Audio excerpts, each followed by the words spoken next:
এখন বাজারে এঁচড় আর এঁচড়। তো এঁচড় যদি খেতে চাও সম্পূর্ণ ভিডিওটা তোমাদেরকে দেখতে হবে।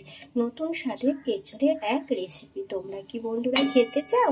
যদি তোমরা বানাতে চাও, পরিবারের সকলের মুখে হাসি নিয়ে আসতে চাও একটা রেসিপিতে, আর তোমাদেরকে বলবে ভীষণ ভালো হয়েছে আজকের রেসিপি, তো প্রথম থেকে শেষ পর্যন্ত তোমরা এই ভিডিওটা দেখো। মাছ মাংস লাগবে না এই গরমে, এঁচড় দিয়ে একটা রেসিপি বানালেই দেখবে পরিবারের সকলে খুব মজা হবে, আনন্দ হবে।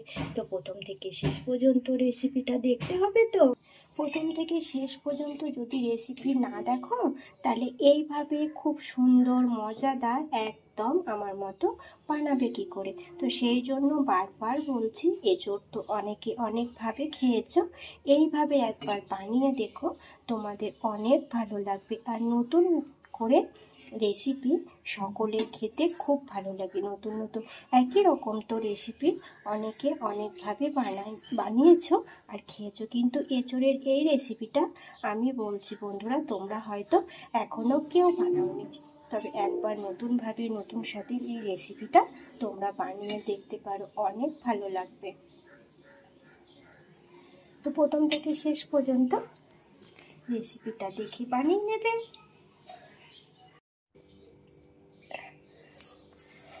বন্ধুরা তোমরা সব কেমন আছো? আশা করছি খুব ভালো আছো। তো দেখো এখানে আমি কিছুটা এঁচড় নিয়ে নিয়েছি আর এঁচড়টাকে খুব ভালোভাবে সেদ্ধ করে নিয়েছি। তো চলো এখন এই এঁচড়টা একটা বাটির মধ্যে আমি নিয়ে নেব। এঁচড়টা একটা বাটির মধ্যে দিয়ে নিয়েছি। এখন দিয়ে নেব অল্প একটু পেঁয়াজ কুচানো। দেখো অল্প করে দিয়ে নিলাম। দিয়ে নেব কাঁচা লঙ্কা কুচানো, দিয়ে নেব হলুদ গুঁড়ো। বন্ধুরা এঁচড়ের রেসিপি অনেকে অনেকভাবে খেয়েছো, প্রথম থেকে শেষ পর্যন্ত ভিডিওটা দেখবে, তাহলে বুঝতে পারবে নতুন স্বাদের মজাদার একটা এঁচড়ের রেসিপি তোমাদেরকে আমি দেখিয়ে নিচ্ছি। কিন্তু প্রথম থেকে শেষ পর্যন্ত তোমরা যদি ভিডিওটা না দেখো তাহলে বুঝতে পারবে না যে রেসিপিটা আমি কিভাবে বানিয়েছি। তো দেখতে থাকো।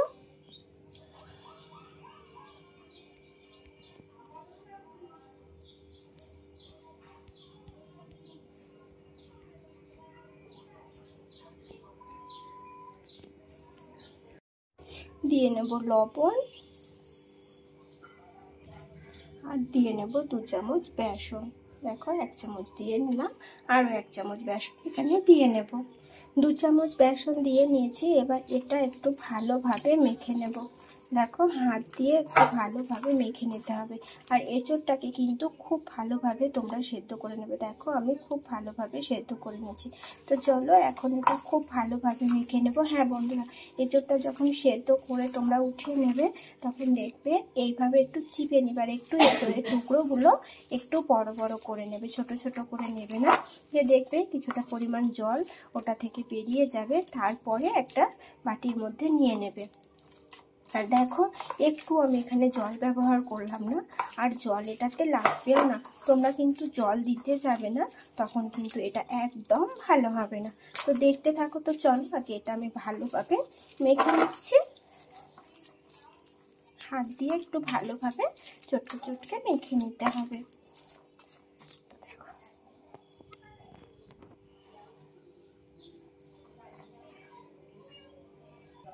খুব ভালোভাবে দেখো বন্ধুরা এটা আমি মেখে নিয়েছি। দেখো বুঝতেই পারছো একদম নরমও হয়ে যায়নি, আর খুব যে টাইট সেটা হয়নি। কিন্তু বললাম যে বন্ধুরা একটু এখানে জল ব্যবহার করবে না, জল দিলে কিন্তু একদম নরম হয়ে যাবে, আর তখন এটা ভালোভাবে তোমরা রেডি করতে পারবে না বা বানাতে পারবে না। এদিকে আমি একটা কড়াই বসিয়ে নিয়েছি, আর কড়াইয়ে দেখো কিছুটা পরিমাণ আমি তেল দিয়ে নিয়েছি। তো তেলটা ভালোভাবে গরম হতে হবে। কড়াইটাও বেশ ভালোভাবে গরম হয়েছে, তেলটাও বেশ ভালোভাবে গরম হয়ে গিয়েছে। কড়াইয়ের সাইড দিয়ে একটু আমি তেলটাকে ছড়িয়ে নিয়েছি। দেখো দেখলেই তোমরা বুঝতে পারবে। এখান থেকে দেখো আমি এতটা পরিমাণ করে নেব, আর বড়ার মতো করে এগুলোকে আমি ভেজে নেব। অনেকটা তেল দিয়ে যে ভাজতে হবে তেমন কিন্তু নয়, দেখতেই পাচ্ছ। এই দেখো আমি তো কড়াই তেল দিয়েছি অল্প করে, আর দেখো এরকম করে আমি দিয়ে নিচ্ছি। একটু চ্যাপটা চ্যাপটা করে দিয়ে নিতে হবে, এতে করে এগুলো খুব সুন্দরভাবে ভাজা হবে। অনেক বড় বড় করারও দরকার নেই, আবার যে খুব ছোট ছোট করবে সেটারও দরকার নেই। মিডিয়াম সাইজের করে তোমরা ভেজে নিতে পারো। এখন আমি ভেজে নিচ্ছি। এঁচোড়ের এই রেসিপিটা তোমরা একবার বানিয়ে দেখবে, তাহলে বুঝতে পারবে খেতে কিন্তু খুব ভালো লাগে। একইভাবে রেসিপি তো খেতে ভালো লাগে না, যদি একটু নতুনভাবে রেসিপি বানানো যায় দেখো খেতে খুবই ভালো লাগে। আর পরিবারে তুমি যাকে দেবে পরিবারের সকলেও কিন্তু খুব প্রশংসাও করবে যে নতুন ধরনের একটা রেসিপি, একইভাবে খেয়ে খেয়ে ভালো লাগে না। তো দেখো আমি একবারেই কিন্তু দিয়ে নেব, আর এগুলো উল্টে পাল্টে একটু ভালোভাবে ভেজে নিতে হবে। দেখো সাইড দিয়ে দিয়ে আমি দিয়ে নিচ্ছি, তোমরাও ঠিক এইভাবে দিয়ে নিতে পারো, কোনো অসুবিধা নেই। বললাম যে একসঙ্গে অনেকগুলো ভাজা হবে। দেখো ছোট বড় আমি এরকম সাইজের দিয়ে নিয়েছি, মানে মিডিয়াম সাইজে আমি এটা দিয়ে নিয়েছি। তোমরা চাইলে এর থেকে ছোট বা বড় দিয়ে নিতে পারো। তো চলো এগুলো এখন উল্টে পাল্টে একটু ভালোভাবে ভেজে নিতে হবে। দেখো বন্ধুরা একটা উল্টে নিয়েছি, আর দেখো দেখো এইভাবে আমি একে একে উল্টে নেবো এগুলো। গ্যাসের আঁচটা একটু কমিয়ে ভেজে নেবে, মানে হালকা করে আঁচটাকে দিয়ে নেবে, একদমই কমিয়ে নেবে না, আবার একদম যে বাড়িয়ে নেবে সেটাও করতে যাবে না, তখন এগুলো পুড়ে যাবে, এক সাইড থেকে পুড়ে যাবে। তো এই সাইডকারগুলো আমি দিয়ে নেবো, এগুলো যেহেতু আগে দিয়ে নিয়েছিলাম সেই জন্য এগুলো একটু আগে থেকে আমি উল্টে নিলাম। তো এই সাইডগুলো আমি ঠিক একইভাবে উল্টে নেব খুব ভালোভাবে। দেখো উল্টে পাল্টে এগুলোকে আমি ভেজে নিয়েছি, কালারটাও খুব সুন্দর চলে এসেছে। এর থেকে কিন্তু আর কালার নিয়ে আসবো না, তখন এগুলো খেতে ভালো লাগবে না। তো চলো এখন এগুলোকে আমি তেল থেকে উঠিয়ে নেব। প্রথম থেকে শেষ পর্যন্ত দেখবে বন্ধুরা, না হলে বুঝতে পারবে না রেসিপি কতটা মজাদার হতে চলেছে। তো দেখতে থাকুন প্রথম থেকে শেষ পর্যন্ত। আমি এঁচোড়ের বড়াগুলোকে তুলে নিয়েছি, তেল থেকে গেছিলো আর একটু তেল আমি দিয়ে নিয়েছি। এখন দিয়ে নেব হচ্ছে কিছুটা পরিমাণ কালো জিরে। কালো জিরেটা ফোড়নে দিয়ে নিলাম, আর আমি তেমন কিছু ফোড়নে দেবো না। এদিকে দেখো বন্ধুরা আমি এঁচোড়ের বড়াগুলোকে তুলে নিয়েছি, আর কতটা সুন্দর হয়েছে দেখো দেখতে। এগুলো খেতে কিন্তু খুব ভালো লাগে, তবে এটাকে আরও মজাদার আরও সুস্বাদু করে তুলতে এটা এখনও কিন্তু বেশ কিছুটা সময় লাগবে। আরও কি কি দিয়ে এটাকে আমি মজাদার সুন্দর একটা রেসিপি তৈরি করে নিই, প্রথম থেকে শেষ পর্যন্ত ভিডিওটা তোমরা দেখতে থাকো। এদিকে তেলটা কিন্তু বেশ ভালোভাবে গরম হয়ে গেছিলো, ফোড়নটা আমি দিয়ে নিয়েছি। এখন হচ্ছে দিয়ে নেব পেঁয়াজ বেগুন। পেঁয়াজগুলোকে এইভাবে তোমরা একটু ছোটো ছোটো করে কেটে নেবে। দেখো এইভাবে আমি পেঁয়াজগুলো কেটে নিয়েছি সরু সরু করে। সাথে দিয়ে নিলাম দুটো কাঁচা লঙ্কা। যেহেতু তখন আমি কাঁচা লঙ্কা কুচোটা বড়ার সাথে দিয়েছিলাম, সেই সাথে আকার থেকে থেকে গেছিলো পেঁয়াজের সাথে, সেটাই চলে এসেছে। তো পেঁয়াজগুলোকে একটু লাল লাল করে আমি ভেজে নেব।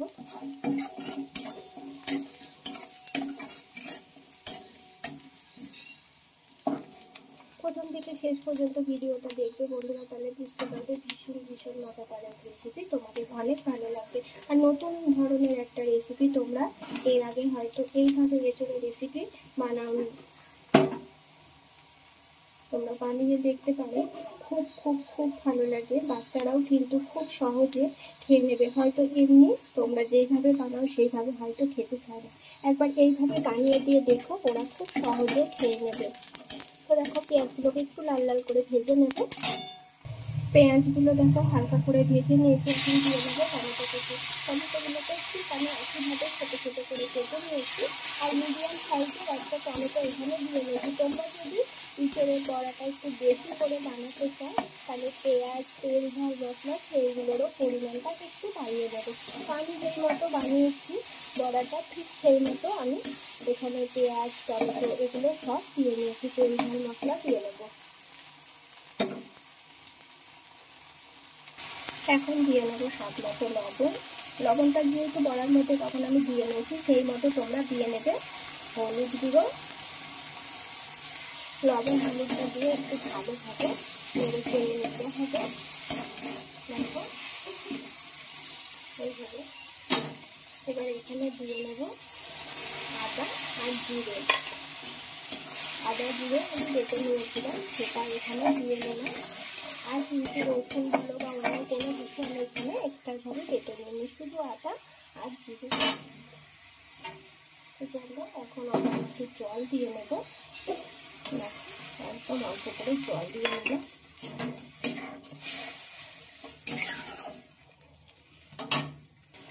এখন দিয়ে নেব অল্প করে লঙ্কার গুঁড়ো। আমি যেহেতু এখানে লঙ্কা বাটিনি আজকে, তো অল্প করে দেখো আমি দিয়ে নিচ্ছি, একদমই অল্প। কাঁচা লঙ্কা আমি দিয়েছি, তোমরা চাইলে লঙ্কার গুঁড়ো নাও দিতে পারো। আমিও খুব একটা লঙ্কার গুঁড়ো পছন্দ করি না, যেহেতু আজকে বাটিনি, খুব গরম পড়েছে। একটা লঙ্কা বাটলেই না বন্ধুরা খুব হাত জ্বালা করে, সেই জন্য আমি লঙ্কা আজকে বাটলাম না। কাঁচা লঙ্কা দুটো চিড়ে দিয়েছি, আর অল্প একটু গুঁড়ো লঙ্কা এখানে ব্যবহার করলাম। দেখতেই পাচ্ছ একদম অল্প করে দিয়ে নিয়েছি। লঙ্কা গুঁড়োটা দিয়ে ভালোভাবে মিশিয়ে নিয়েছি, আর মশলাটাকে খুব ভালোভাবে এবার কষিয়ে নিতে হবে। যতক্ষণ না মশলা থেকে তেল ছেড়ে দেয়, তো ততক্ষণ কিন্তু মশলাটা কষিয়ে নিতে হবে। তো চলো এখন মশলাটাকে একটু ভালোভাবে কষিয়ে নেবো। গ্যাসের আঁচটাকে একটু হালকা বাড়িয়ে নিলাম, আর মশলাটা ভালোভাবে কষিয়ে নেব।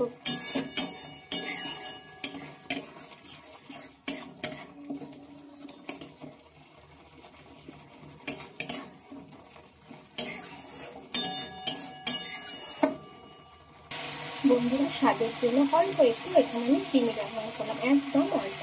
তোমরা এখানে অল্প একটু চিনি ব্যবহার করবে, দেখবে এতে স্বাদটা কিন্তু আরও ভালো হয়ে যাবে। দেখো সাইড দিয়ে কিন্তু মশলা তেল ছেড়ে দিয়েছে। তো চলো, যেহেতু এখানে আমি চিনিটা ব্যবহার করলাম, তোমরা চাইলে নাও দিতে পারো, কিন্তু অল্প একটু দেবে বন্ধুরা। দেখতে পেলে আমি একদম অল্প দিয়ে নিয়েছি। তো দেখো মশলা থেকে খুব সুন্দর তেল ছেড়ে দিয়েছে, মানে মশলাটা কিন্তু একদম আমার রেডি হয়ে গিয়েছে। এখন মশলার উপরে দিয়ে দিতে হবে। খুব পাতলা এটা করা যাবে না, আবার খুব যে ঘন সেটাও করা যাবে না। দেখো আমি কতটা পরিমাণে যাতে ঝোল রাখবো বা জল দিয়ে নিচ্ছি, সেই মতো তোমরাও কিন্তু এখানে দিয়ে নেবে। যেহেতু এখানে আমি রসুন ব্যবহার করিনি, সেই জন্য মশলাটা কিন্তু অনেকক্ষণ কষানোর প্রয়োজন নেই। রসুনের একটু বেশি একটা গন্ধ থাকে, সেই জন্য রসুনের তুমি যখন মশলা কষাবে রসুনের গন্ধটা তুমি যদি না মারতে পারো, তখন কিন্তু দেখো সেই রেসিপিটা খেতে খুব ভালো হয় না। তো যাই হোক, খুন্তিতে লেগেছে কড়াইয়ে, সুন্দর একটা আওয়াজ হয়ে গেল। তো এখন হচ্ছে দেখো খুব ভালোভাবে মশলা থেকে তো তেল ছেড়ে দিয়েছে। এখন কি করব না, আমি এটার মধ্যে কিছুটা পরিমাণ জল দিয়ে নেব। তো দেখতে থাকো আমি কতটা পরিমাণ জল দিয়ে নিচ্ছি। মশলা খুব ভালোভাবে কষানো হয়েছে, এখন দেখো আমি দিয়ে নিচ্ছি জল। তো আমি কতটা পরিমাণ জল দিয়ে নিচ্ছি, নামিয়ে নিচ্ছি, সবটাই তোমাদেরকে দেখিয়ে নেব। যেহেতু আমার বড়া হয়েছে, অনেকগুলো হয়নি, তবে আবার একদম যে কম হয়েছে সেটা না। দেখো এতটা পরিমাণ জল আমি এখানে দিয়ে নেব।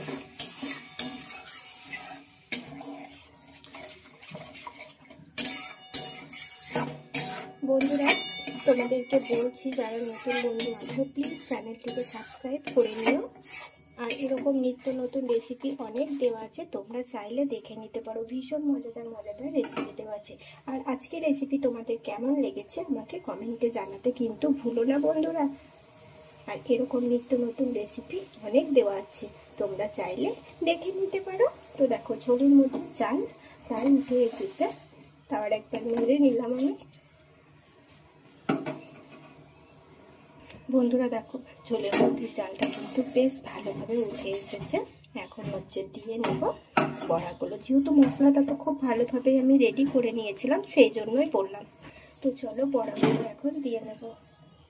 দেখো এই একটা বড়া আমি রেখে দিলাম, আর এই একটা দুটো বড়া আমি রেখে দিলাম, আর হচ্ছে এই যে বড়াগুলো ছিল সেগুলো আমি দিয়ে নিলাম। এই বড়াগুলো ডাল ভাতের সাথেও কিন্তু খুব ভালো লাগে।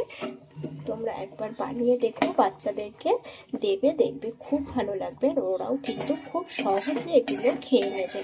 তো দেখো বড়া দেওয়ার পরে দেখো কতটা পরিমাণ আমি ঝোল রাখছি। যেহেতু বড়াতে ঝোলটা এখনো বেশ কিছুটা টেনে নেবে, তখন দেখবে অনেক পরিমাণ ঝোলও থাকবে না, অথচ রেসিপিটা ভীষণ মজাদার হয়েছে।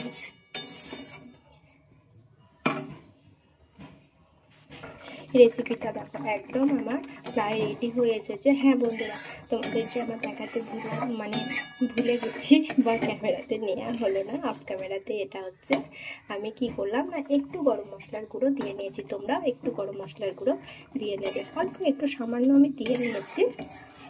তোমরা চাইলে এলাচ থ্যাতো করেও এখানে দিতে পারো। অনেকে হয়তো গুঁড়োটা খায় না, থ্যাতো করে খায়, গোটাটাকে বেটে নেয় বা একটু থ্যাতো করে দিয়ে নেয়। আমি গুঁড়োটা অল্প একটু দিয়ে নিয়েছি। তো এখন এটা হয়ে গিয়েছে, এটা নামিয়ে নেব। দেখো এই দেখো বড়াগুলো দেখো, ভাঙবে না, কোনো কিচ্ছু হবে না। তবে এটাতে এখনও কিছুটা পরিমাণ এই যে ঝোলটা এটার মধ্যে টেনে নেবে। তো চলো, রেডি রেসিপি কিন্তু একদম রেডি। আমি গ্যাসের আঁচটাকে এই বন্ধ করে নিলাম। তো কেমন হয়েছে আবারও বলছি বন্ধুরা, জানাবে। পুরাতন বন্ধুদেরকে অসংখ্য ধন্যবাদ ভালোবেসে পাশে থাকার জন্য। তো আজকের মতো টাটা, আবারও আসবো নতুন কোনো এক রেসিপি নিয়ে। ততক্ষণে সকলে ভালো থেকো, সুস্থ থেকো। আজকে আসি, টাটা।